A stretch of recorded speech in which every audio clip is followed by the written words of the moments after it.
Assalamualaikum. Selamat pagi anak-anak. Apa kabar kalian hari ini? Semangat ya. Meskipun kita belajar secara jarak jauh. Pada pagi hari ini kita akan belajar mengenai kegiatan ekonomi. Pasti di sekeliling kalian pernah mendengar apa sih itu kegiatan ekonomi? Di kata-kata ekonomi pasti tidak asing bagi kalian, ya kan? Nah, pagi ini kita belajar bersama Bu Leni, tetap semangat ya. Apa itu kegiatan ekonomi? Bu Leni harap kalian tetap semangat, ceria, dan tidak boleh menyerah meskipun kita belajar secara jarak jauh. Mengingat pandemi COVID masih ada di sekitar kita. Tetap jaga kesehatan, jaga jarak dengan semuanya. Boleh harap kalian semuanya tetap sehat. Sebelum kita mulai pelajaran pada hari ini, kalian Assalamualaikum anak-anak, selamat pagi. Bagaimana kabarmu hari ini? Semoga semua dalam keadaan sehat ya. Anak-anak, pada pertemuan kali ini kita akan membahas materi kegiatan ekonomi. Setelah pembahasan materi kali ini, diharapkan kalian dapat pertama, menjelaskan pengertian produksi. Dan yang kedua, dapat mengidentifikasi faktor-faktor produksi. Manusia adalah makhluk sosial yang harus mampu memenuhi kebutuhannya sendiri dengan bekerja ataupun menghasilkan sesuatu yang bisa digunakan untuk mendapatkan barang atau jasa. Proses tersebut bisa dikatakan sebagai kegiatan ekonomi.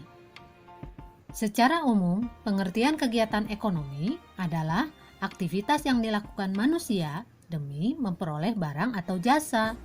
Kegiatan ekonomi terdiri dari 3 macam. Pertama, produksi, yang kedua, distribusi, dan yang ketiga, konsumsi.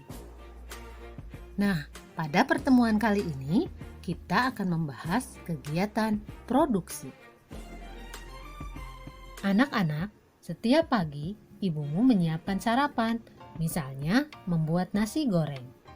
Kegiatan ibumu mengolah nasi menjadi nasi goreng merupakan kegiatan produksi. Contoh lain dari kegiatan produksi, misalnya industri garmen mengolah kain dibuat menjadi baju. Kegunaan kain itu akan bertambah apabila dibuat menjadi baju.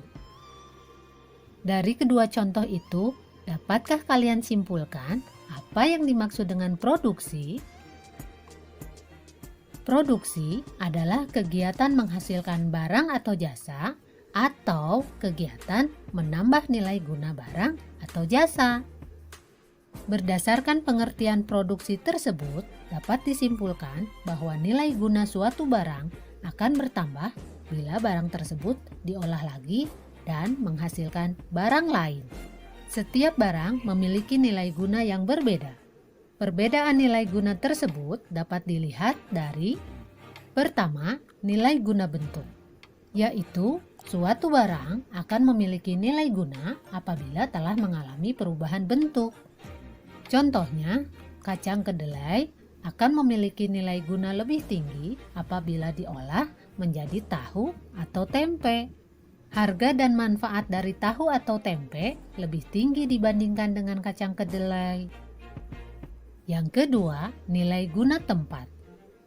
Nilai guna suatu barang akan lebih tinggi karena perbedaan tempat. Misalnya, pasir akan bertambah nilai gunanya kalau dibawa ke toko bangunan.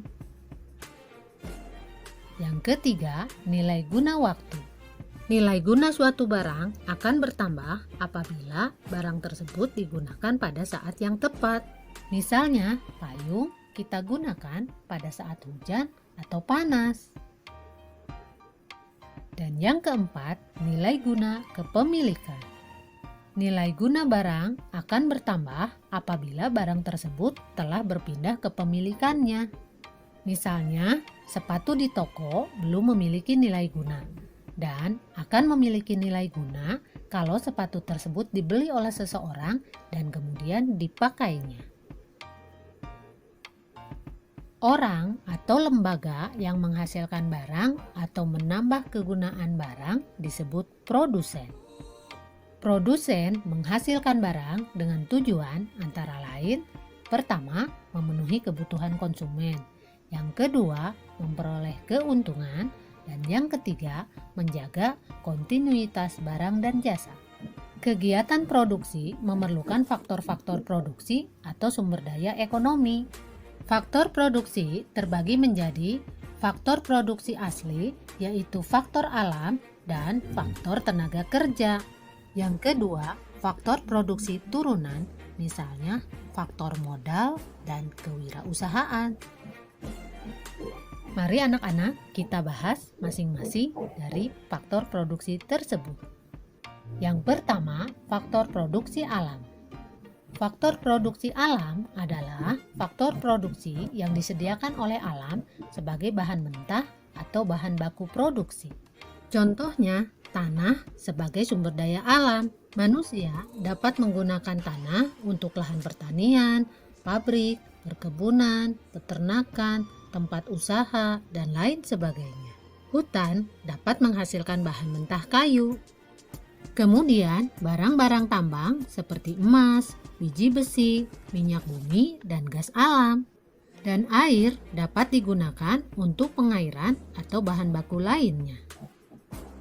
Yang kedua, faktor produksi tenaga kerja. Tenaga kerja adalah sumber daya manusia yang dapat digunakan kemampuannya untuk proses produksi.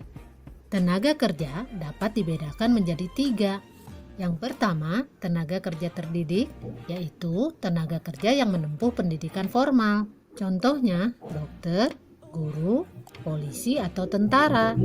Yang kedua, tenaga kerja terlatih, yaitu tenaga kerja yang memiliki keterampilan yang terlatih, seperti montir, sopir, dan penjahit. Dan yang ketiga, tenaga kerja tidak terdidik dan tidak terlatih, yaitu tenaga kerja yang tidak mempunyai keterampilan, seperti tukang sapu, tukang sampah, dan kuli bangunan. Selanjutnya, faktor produksi modal. Modal adalah segala hasil produksi yang dibuat manusia dengan tujuan untuk menghasilkan barang-barang atau jasa-jasa lain yang termasuk ke dalam faktor modal, misalnya uang, gedung, atau mesin. Dan yang terakhir adalah faktor kewirausahaan. Kewirausahaan adalah kemampuan seseorang atau beberapa orang untuk menyatukan semua faktor produksi agar dapat menghasilkan barang tertentu. Faktor produksi ini merupakan kemampuan menjalankan suatu perusahaan sehingga perusahaan tersebut dapat berjalan secara efisien dan menguntungkan. Nah anak-anak, bagaimana? Sudah paham kan mengenai materi kegiatan produksi? Baiklah, sampai di sini dulu pembahasan materi kita kali ini. Kita bertemu lagi pada pembahasan. Nah, bagaimana dengan video pembelajaran tadi? Ada yang masih bingung? Nanti kita diskusikan bersama ya. Nah, hari ini kita sampai di produksi dulu. Apa tadi kegiatan produksi? Nanti kalian simpulkan dengan kata-kata kalian sendiri. Produksi adalah kegiatan menghasilkan barang atau jasa atau menambah nilai suatu barang atau jasa tersebut. Di video tadi sudah dijelaskan secara lengkap apa sih produksi itu. Nah, kemudian nanti tugasnya kalian setelah pembelajaran daring ini, kalian tuliskan kegiatan ekonomi apa sih yang ada di sekeliling kalian. Pasti banyak sekali di sekitar kita. Misalnya, siapa sih yang menghasilkan barang atau jasa? Misal, ada yang tetangganya atau orang tuanya jadi petani, atau orang tuanya atau saudaranya yang jadi penjahit, ada yang jadi barber atau tukang potong rambut. Nah, kalian tentukan kegiatan ekonomi apa saja yang ada di sekeliling kalian. Kemudian kalian masukkan itu termasuk kegiatan produksi atau tidak? Sekian itu tugasnya.